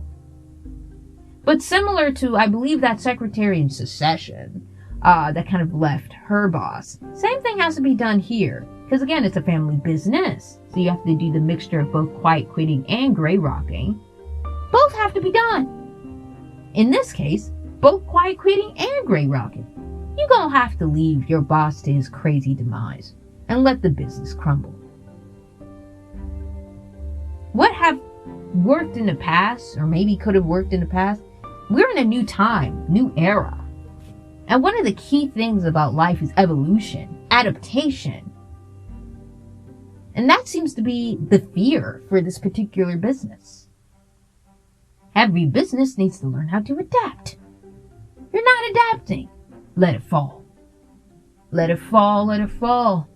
Like with Victoria's Secret, people are trying to blame this, that. Oh, it's body positivity. It's like, no, they just didn't know how to adapt. And their business crumbled in turn. So what fucking happens? You don't know how to adapt to the current customer appeal? Or in this case, to your family's appeal? What might have happened, I guess we could say, like in the boomer generation, silent generation, Gen X, Gen Y, Gen Z, girl, we not like that. We not like that. Shit's gonna change. You ain't gonna like it, but shit's gonna change. And if you're not comfortable with said change, girl, bye. There's nothing else for you. His father's gonna have to fall on his fucking face. Because he's all big, he's all up there, thinking that, oh, what I'm saying is absolutely correct, da-da-da-da-da. Okay, if it's absolutely correct, you can do that shit on your own. If you're this great of an assassin like you say you are, I'm sure you're fine managing this business by yourself. Hell, you're still alive. Who even needs Killua for real? You can do this shit yourself. If you're so big and so bad, do it on your own. You know what? We will hold this rant for a tea talk. Or the talk of the day / night. But damn, part 2. Because, hey, really, the more you sit and think about it, the more it's like, this shit is a mess. Again, mostly because you have just Silva in the middle. Like the fucking sun. Everybody else is supposed to just go around the sun. But you know good and well that's not how families are supposed to work. That's not how families move. No wonder shit be looking kind of crazy. So the one thing this character has to ultimately learn is, you know what? If his dad says, for example, oh, where's Killua? Where are your younger siblings? It'd be like, I am not my brother's keeper. I'm not, in all actuality. You are the parent in this situation. You are the parent in this situation. You should have been worried about where your children was a long time ago. Why the fuck am I worried for you? Seriously, why the fuck am I worried for you? The damn shame. You don't know where your son's headed? You don't know what your son's doing? Sounds like a you problem. Right?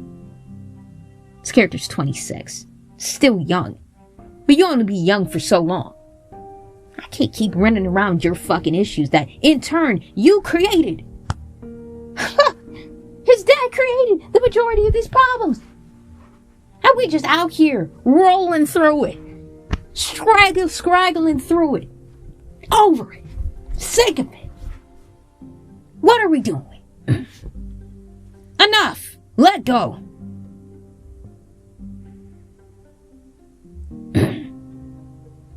it's gonna hurt, because that's still your dad.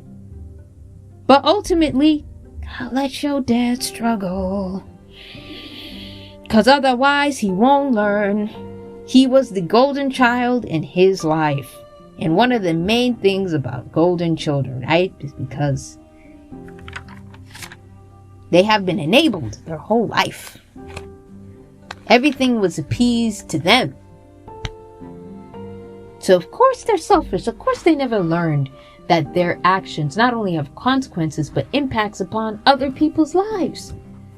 It's not always about you. You're so self-centered. Too self-centered. That is your problem. When you have a family, you can't be self-centered 100% of the time. I'll say this once and I'll say this again. Right? Having kids and bringing kids into this world, it is a selfish act. But raising children is selfless. And it seems to be. For this character in particular, Silva, we're talking about right now. For his dad in particular, he never really got to part 2.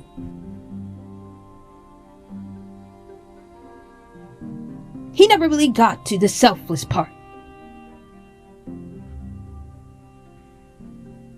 And if he never does, he's got to be one of those parents being like, why don't my children ever talk to me? Let me think of the long list.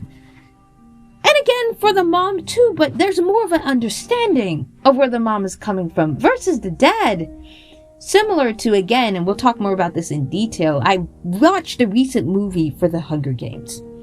And along with me watching it, I've also watched a couple of reviews and other people's and analytical takes. And somebody said this best: President Snow had an out. He had another option. He just didn't take it. I feel the same way for Silva. There was another option. There was an out for you. And funny enough, that out did involve Kikyo. But you didn't take that option. It was there for you to cultivate and understand that maybe there is a new sense of life. I see this person that, I went to, this other person that comes from a completely different world. Maybe I can understand more so about this world. For Kikyo, it's like, maybe I can understand there's more, something beyond Meteor City. It's like, for Silva, it's like, maybe I can understand there's something beyond this life that I've been living. Perhaps we can create something entirely new. But no, instead it's, let me grab this said person, this new person, and drag them into my mess. Now what? You expect me to cry for you? To feel bad for you, even though you had an out? Yes, there probably was abuse on his end too. Yes, there probably was the conditioning and all this other stuff on his end too. But there was also the potential of unraveling. The potential of maybe seeing things from a different light and different perspective. And I'm proud of his kids taking the opportunity in which he didn't. And that's the difference. That's the difference. They took that opportunity, he did not. He relapsed so far back, he never got back out again. I said moments of relapse, but they should only be moments. Key thing. You should never relapse so far back to the point that you're stuck. You lean so far back, you broke your back. Tragic. His character's tragic too, but in a different way, in a frustrating way, but in a sad way, but not too sad. But anyways, for Illumi's character, ultimately, like I said before, let your father fall in his face. Let him go too. He gonna get upset, he's gonna get angry. That's what people with MPD do. Not trying to demonize the disorder, it's literally just a part of the system. Symptoms, English. Well, system, symptoms, same thing. Narcissistic rage is scary as shit. I'm not gonna lie to you, it's scary. But that's why you gotta keep the distance. See him get angry or pissed off, and it's like, good. From a distance. You deal with that. Goodbye. Shit. Pack it up. Pack it up. You have a full life to live. 26 is young as hell. Go live your life. Let your daddy deal with his problems. You're like, why aren't my kids coming back to me? Gee, I could think of a million fucking reasons. Deal with your shit. Anyways. The next part that we're going to talk about, and this is the final part, we're finally going to get into how to regulate and deal with fearful avoidant attachment, and on top of that, codependency. So get into that. We're going to get into that pretty soon. We're going to have another quick break, and then we're going to come back into it. I'll see you guys in a minute.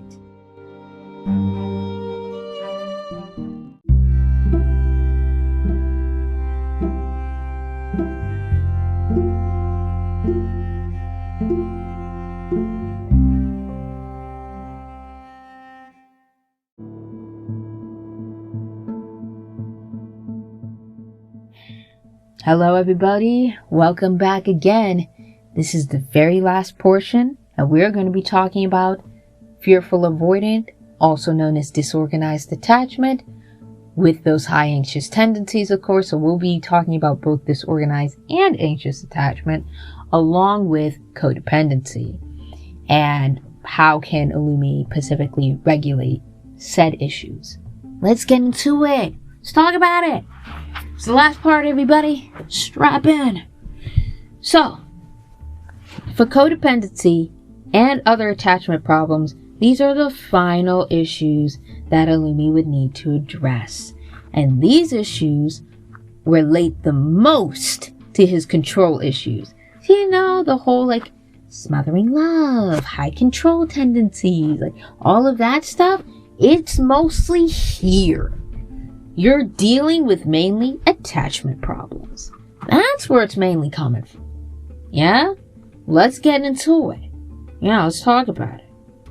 Some other things that we'll probably also discuss, and maybe this will more be so Illumi and sexuality. We're going to introduce the concept of limerence and things like that, but that's for a little bit later. Just know that a lot of the control issues that you see for this particular character, attachment problems. Alright, so these are the issues that need to be worked on to improve his interpersonal relationships the most.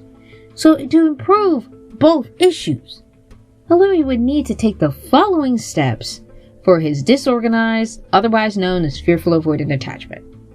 First things first, you're gonna have to recognize and separate when blending. Or, in other words, creating that sense of differentiation between himself and other people's emotions. Stop trying to be like, oh my god, you're feeling this way. I basically have to appease and make sure that you don't feel this way no more. Instead of just letting that person feel their feelings. It's okay. I promise you, somebody being upset is not about you. It's not about you. Being like, you gotta suppress it down too. And to be like, stop. Let them feel what they feel. Let them feel what they feel. Relax. This is something that I also had to learn. Listen, alright? Since we're already revealing it out there, I've already been using comparisons as is. Let's just say that. My brain blanked out for a minute. God damn. Comparisons as is, but it's like, girl, due to all the other issues that have been discussed, mainly parentification, main thing that us parentification kids have to learn is that we cannot be in control of everything. Calm down. We can't be in control of everything. I was also a controlling bastard. I'll admit it. I was controlling too. Till I got help. Any family member of mine can attest to I control issues too. So when I tell you I can relate, I can relate. Everything around you is chaotic. You don't know what the fuck to do. You feel like the least you could do is like, let's just control the situation. You can't do that. First of all, it's not your problem. We'll get into that. It's not your problem. You didn't spill the milk. So now what? Well, we're about to talk about the now what. Okay? First step, separate, differentiation. We talked about that. Then you're going to examine those compulsive caregiving / pleasing and learning how to deal with conflict. And I think, let's talk about this for a little bit. A little tangent, but it relates. Trust me, everything makes sense. Everything's connected. Okay? There was this little thing on Tumblr. Don't ask me why. I looked at that website of all websites for analysis. It makes me upset, but at the same time, it introduces conversations. One of the things that upset me is, I think, I'm not going to say names. I ain't saying names. If this is you, hey, I'm not coming from a place of hating. I'm just saying what I find wrong with this situation. Alright, I found this comparison of like Illumi and Beatrice from BoJack Horseman. It's like, that don't make no fucking sense. A better character to analyze and make comparisons to would be Princess Carolyn. Why? Because, girl, those same people-pleasing, caretaking tendencies are there. It's just that with Illumi, it's a little darker because we're talking about the Zoldyck family. Expect some darkness. But it's the same tendency. Always placating for other people. And again, being so, so serving to other people, so accommodating to other people that you sacrifice the self. It's not actually that altruistic. It's not. It's not that altruistic. So learning how to examine those compulsive caregiving and pleasing and learn how to deal with conflict. See, for Princess Carolyn, for example, the person that she was trying to appease and placate was BoJack. But eventually, within that story, she had to learn she can't do that anymore. And again, I talked about within this analysis right now, the person that we're placating the most to is his dad. And eventually, we're going to have to learn also, we can't keep doing that. We can't keep doing that. It went as far as like, basically facilitating abuse for this man. It's that bad. And again, it's not completely this man's fault. Because it's a mixture of him and epigenetics / generational trauma. But again, with that being said, you could only blame generational trauma for so long before you realize there's accountability that needs to be had. And about his responsibility, his responsibility as a dad. But I digress. So caregiving, learning how to deal with conflict, learning that sometimes it's okay for shit to be a little bit chaotic, okay? Because that way people can find their own ways of fixing it. And if you were really a team, learning how to basically blend these ways in a way that makes sense. I'm trying to put the words together. Blending it in a way that makes sense so ultimately you could find the solutions together. But we cannot do that if you're always trying to basically fix, be the family hero. Along with caretaker, there's also family hero. It tends to mix in with caretaker anyways. Why I didn't say that family position, because it's just automatic. Those two tend to blend anyways. That being said, can't always be the hero. Sometimes people have to be the heroes in their own story. You just gotta sit and watch. It hurts to watch. Listen, I get it. Bitch, it hurt for me to watch for the longest time, being like, I want to fix that. But you can't. Let them learn on their own. Oh, it's gonna be a bitch. It's gonna be a bitch. Be like, I gotta control the situation. No, you don't. That's gonna be the hardest thing to learn. No, you don't. No, you don't. But if I don't, shit's gonna hit the fan. Not all the time. Maybe it will. But you know what? People have to learn that shit hits the fan all the time. They gotta learn that. Speaking of which, let's keep going. So in addition, you'll learn how to manage anxiety and hypervigilance. For this character in particular, that's what they're going to have to learn. That anxiety and hypervigilance that we've been discussing, I want to learn how to manage that. Learn how to cool it. And sometimes, not live in the state of high fear, high tension. Sometimes being like, whew, you know what? Shit's not going to hit the fan all the time. I don't gotta keep looking for my back 24/7.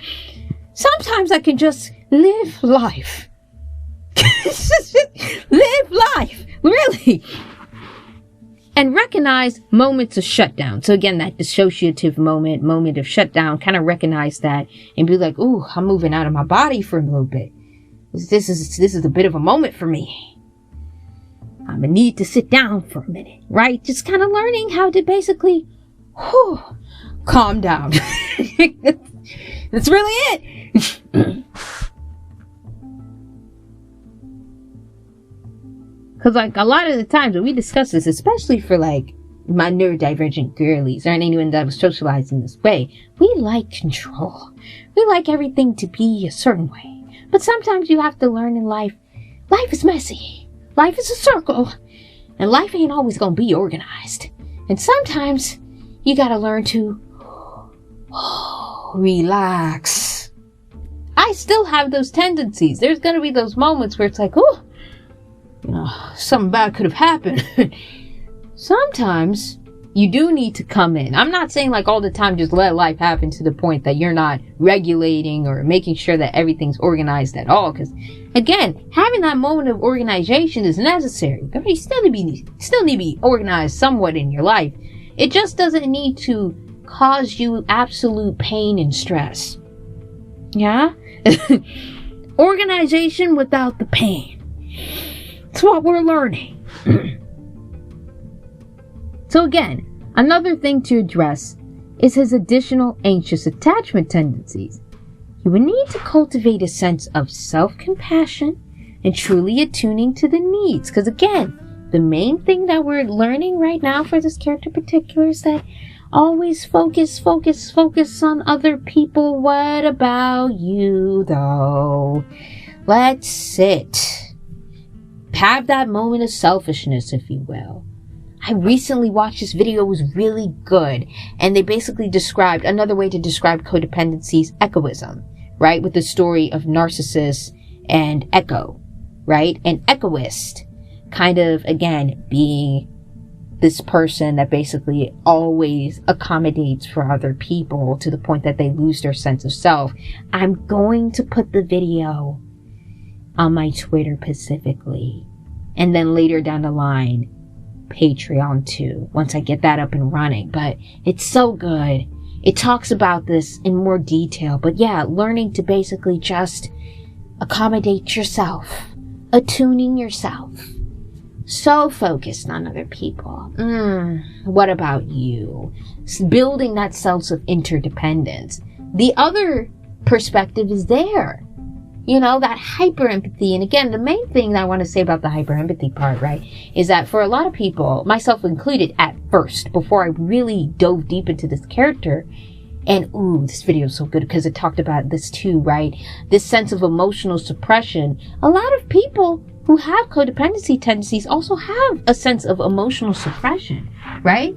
So in some cases, extreme cases like this one, mixed in with all kinds of things like flat affect and all this other stuff, you would think that, this person doesn't really care about other people. It's hypo empathy. You would be wrong. It's actually hyper. And I think that call out was early on within the Hunter exam once again. And I paid attention close to him and what was soon to be his fiance's conversation. I was like, you care too much. Is essentially what Hisoka said. And I had to sit and think about it. Be like, care too much? Oh, see that realization? It's you just had to sit back and really think, There's truths in jokes or joking kind of things. It's there's truths in that. You gotta really sit and process the truth sometimes. Sometimes it'll come out to you in a way that you didn't expect. So it'd be like, you care too much. It's you know what? He do. I didn't even realize that. It's kind of crazy. So, for his codependency issues in particular, let's talk about it. Here's how we're going to redirect the following beliefs. Belief system number 1.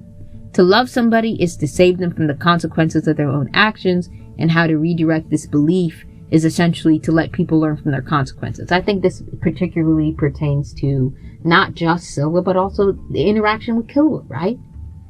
Killua letting go of the needle, letting go of, oh, you can't fight people stronger than you. I said this before and I'll say this again. Sometimes you are going to have to stand up to yourself against people that are quote unquote stronger than you.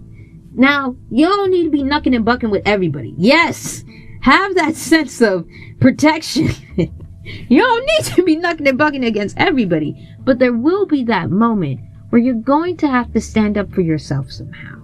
You can't always run away from every situation. And I think especially during that time, for the Chimera Ant arc in particular, and seeing that sense of Killua's, development and learning, just not to run away from every situation, right? I think for the oldest, they'll have their own version of learning in that way. And of course, it's going to be different, but it's like just that own version of, I don't need to be running away from this. I do need to face my battles. And it's okay to do that. It's a part of life. Life is complicated like that, everybody. Number 2, the belief that it is unkind to express contempt. Again, that emotional suppression you're going to have to let go of. You are uncomfortable. You are pissed off. You are upset. It is okay to feel those things. Oh, I know that's not the common belief, but that's the truth. It's okay to feel those things. You're going to have to let people know, you know what? You hurt me. Maybe you could do it in a way that pisses people off. That's okay. Sometimes, depending on how you do it, it's okay. You pissed me off. You upset me. I don't like it. You're going to have to express your pain that what that person has done has harmed you. It's okay to believe that. And I know especially in high control environments in which feeling that way is not safe for that particular environment, right?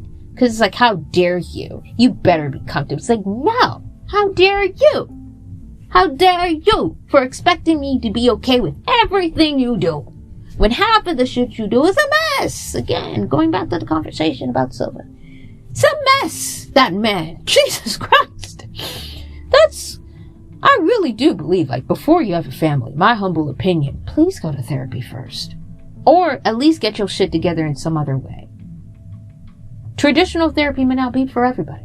I talked about the different therapy methods that could be helpful, but if none of those are helping, there are other ways. There are holistic ways of, getting your shit together. But you need to get your shit together. Some people, self-help books could help. But get your shit together for your family. Because if not, frustration is all that will be felt. So again, being okay and comfortable with saying, I'm hurt. I actually am pretty hurt. I do feel anger. I do feel envy. I do feel these things. It's okay. Feel it all. Feel it all. Let go. Get wicked. Feel it. It is okay. You are human. If the situation calls for it, feel it. Feel it. Number 3, closeness equals entanglement. The redirect of this belief, of course, is to learn, once again, differentiation. It's one of the key points, key focal points. Number 4 is falling out of connection is an emergency. So quickly feeling like, oh my God, this person disconnected from the bond. It is okay. It's almost as if that person is different. And maybe they're dealing with the situation their way. Once again, I promise you, it's not the end of the world if people need a minute to step back. Relax your anxiety. You will be okay. Redirection for this is obviously taking the space and time to slowly build those connections in a healthy way. And understanding people need their moments too. Breathe. Number 5, the belief of anticipating people's limits and thinking that it's the only thing that's for them, right? So essentially, oh, this is your limit. This is all you can do. So again, more so connected to the conversation with Killa being like, oh, this is the only position for you. You kind of have to learn, and this is the redirect, giving people the opportunity to rise to the occasion and face their challenging moments. And in this case, that challenging moment is maybe not going within the grain of what is to be expected. Maybe being like, you know what? You saying that you don't know what to do with your life, it's making me nervous. But it's your life. That's for you to figure out. I can't hold your hand and pick something for you to do. And again, this is not really Illumi per se that made those decisions, but kind of just forcing you into this box. It can't keep happening. It'd be like you not having a central direction of your life.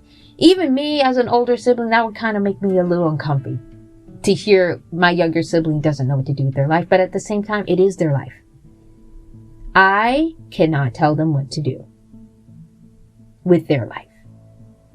Now, luckily, in my case, I, again, slowly, with the process of healing, I've embraced my siblings' differences. But here's the thing. They still annoy the shit out of me because they're my younger siblings. Love them down. But here's a lot of things that y'all don't get about siblings. There's a difference between civil rivalry and civil pettiness. Sibling pettiness is natural. It's normal. It's a part of the experience. We prank each other. We have moments of annoyance. I feel like wringing their neck on occasion, but I love them down. And if anything were to happen to them, I would be absolutely devastated. The sibling bond is like no other. But for the Zoldyck siblings, they never had an opportunity to create said bond. And they need to later down the line compared to other people that it kind of just naturally happen. It's not necessarily the case in this house. But they kind of have to learn how to connect eventually. And one of those challenging moments is kind of being okay with everybody's direction in life is going to be different. It's not going to be this organized thing that, you know, you have to do this and that. It's like, no, you don't. I think even for Illumi, it'd be like, going back to, I don't know what to do now. Being okay with that feeling is key. Because you're redirecting everything. You're repurposing everything. You're repositioning everything. It's like shit gonna be new. You are, in a sense, let me take a little bit of my religious aspect into it, but it's gonna make sense. You're born again. When you're born again, you start over. Huh. You're like, wow. Look at that. Life is anew for me. I'm healing, I'm recovering, I'm moving on. I'm rethinking. Other ways of recovery for codependency, speaking of which, is identifying that enabling and again controlling behavior. So you're basically recognizing that the only thing you have to control over is yourself. You can't control other people. You can't do it. You can try all you want, and trust me, again, trial and error, I was bitches. It did not work out. If anything, it made shit worse. Sometimes you gotta let shit naturally hit the fan. That's all you can do. Be like, you know what? Leave it to God. Leave it. Breathe, relax. I'm more relaxed now at 21 than I probably was at, like, say, ages 13 to 17. This is a completely different person right now. I was way worse back then. And I became better. with the additional processes of recovery and therapy. See, one of the things I had to stop doing again is beating myself up, self-blame, all that shit. It's not helping anybody to just say, oh, you're bad and that's it. Who are you helping? It's what I love about this story, Hunter right now. I love that we're seeing people in their full complexities. Seeing people unravel. Love that shit. Love it down. One of the last things, of course, is self-reclaiming. And this is ultimately what this all leads to, that will ultimately lead to that self-actualization, which is the goal. Finding your purpose. So self-reclaiming, spiritual journey of discovering who you are and listening and meeting your own needs. Who are you? It's time to go figure that out and answer that question. Be beautiful. Burst out from the chrysalis. There's one saying that I want to close with before we end this series overall. And I think it encapsulates everything that I've been trying to get at. Let me go back to this saying. This saying, in particular, is in French. So I'll translate it. But it's petit à petit, l'oiseau saute. Or in other words, little by little, the bird makes the nest. See, life requires a great amount of patience. Maybe there will be a moment in your life in which you stumble, you fall, or maybe, again, you don't have that stable foundation. So now, as an adult, you're going to have to rebuild it. Be patient with yourself and realize that, yeah, maybe your, landmark or maybe where you are in life is not where other people are. That's okay. There is no rush. There is no rush. Contrary to Western beliefs, life is not linear. It is a circle. Take your time with it. Really slow down, which is ultimately what this character needs to do. Slow down. Eventually apologize for what you've done. If people react the way that they do, let them react the way that they do. You can't let it control your life, though. You can't wait on somebody else so that you can feel better. You can only control you. So you gotta keep going, despite everything. Let's say the siblings don't reconnect ever again. Okay, that's a realistic option. But you still need to heal. You still need to forgive and move on. Forgive, apologize, move on. How that person handles it is up to them. How you handle your shit is up to you. You can't sit and beat yourself up. You gotta stand up. You gotta take it bit by bit. You gotta do a little bit of running every day, but it only works if you do it every day. That's a quote from BoJack Horseman once again. It only works if you do it every day. Do a little bit of running. Do a little bit of progress. Until eventually you can build up that stamina. Life is like that. It's like exercise. You slowly build up into the point that you can tolerate a lot of things. But you gotta do it every day. And it's gonna be frustrating. You're gonna have moments of collapsing and falling down and being like, oh shit. There's moments I had to readjust, moments you had to readjust. Patience is key here. It is. Balance is key here.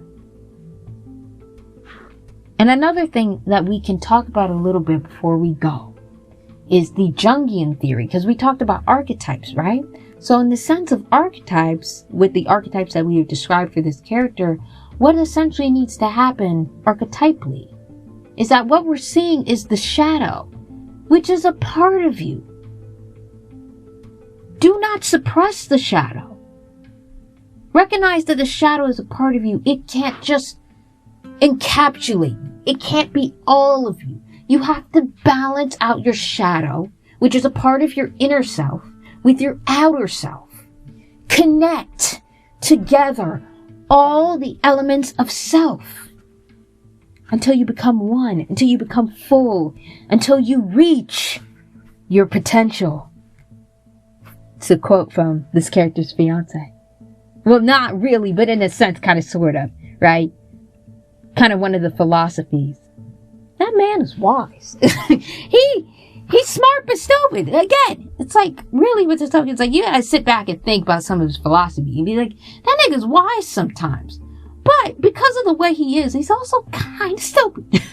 That arrogance, gets in the way. But you sit back and be like, that's a smart dude. You be preaching. Hold on. You be kind of preaching. It's like some of your mindset is healthy. I just wish that was that way all the time. I just wish you were like that all the time. It was like, don't we all? I feel like with his other characters, it's like, it's like, you kind of preaching. Why aren't you like this all the time though? We'll get into when we get into that next, because that's gonna be right next. We're gonna talk about his fiance right after. But yeah, in conclusion, overall, Illumi's character is one that requires a lot of time to understand. Everything about his character is slow and condensed.